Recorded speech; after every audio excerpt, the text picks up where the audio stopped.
নমস্কার বন্ধুরা, মমস ম্যাজিকে আপনাদের সকলকে স্বাগত জানাই। আজকে আমি তৈরি করব কাচকি মাছের পেঁয়াজি। তো চলুন শুরু করা যাক। কাচকি মাছের পেঁয়াজি বানানোর জন্য আমি এখানে 100 গ্রাম মতন কাচকি মাছ নিয়েছি।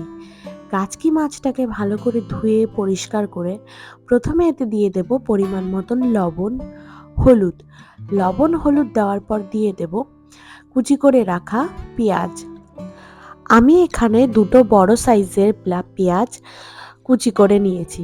এর পরে দিয়ে দেব কুচি করে রাখা আদা, তারপরে দিয়ে দেব কাঁচা লঙ্কা দেওয়ার পর দিয়ে দেব ধনেপাতা কুচি, কালো জিরে, সাথে দিয়ে দেব স্বাদ মতন লঙ্কার গুঁড়ো। এবার এই বড়াটা বানানোর জন্য বেসন দিয়ে দেব আমি 2 চামচ মতন, তার সাথে দিয়ে দেব 2 চামচ মতন ময়দা।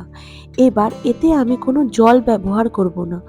সমস্ত মশলাগুলোকে পেঁয়াজ থেকে যে জলটা বেরোবে তার সাথেই আমি খুব আঠালোভাবে মেখে নেব। মাছের সাথে সম্পূর্ণ সমস্ত উপকরণগুলো ভালো করে মেখে নেওয়ার পর 10 মিনিটের জন্য আমি রেখে দেব। এইবার একটা কড়াইতে দিয়ে দেব পরিমাণ মতন সাদা তেল।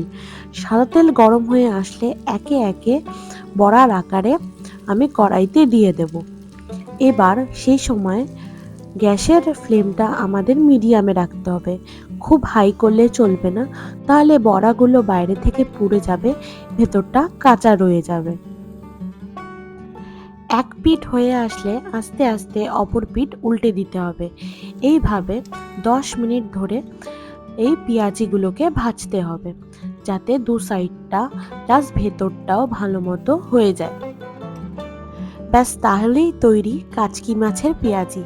তো বন্ধুরা, আমার তৈরি এই কাচকি মাছের পেঁয়াজি তোমাদের কেমন লাগলো কমেন্ট বক্সে জানাতে ভুলো না। আর যদি ভালো লেগে থাকে তাহলে একটা লাইক ও আমার চ্যানেলটিকে সাবস্ক্রাইব করে দিও। ধন্যবাদ।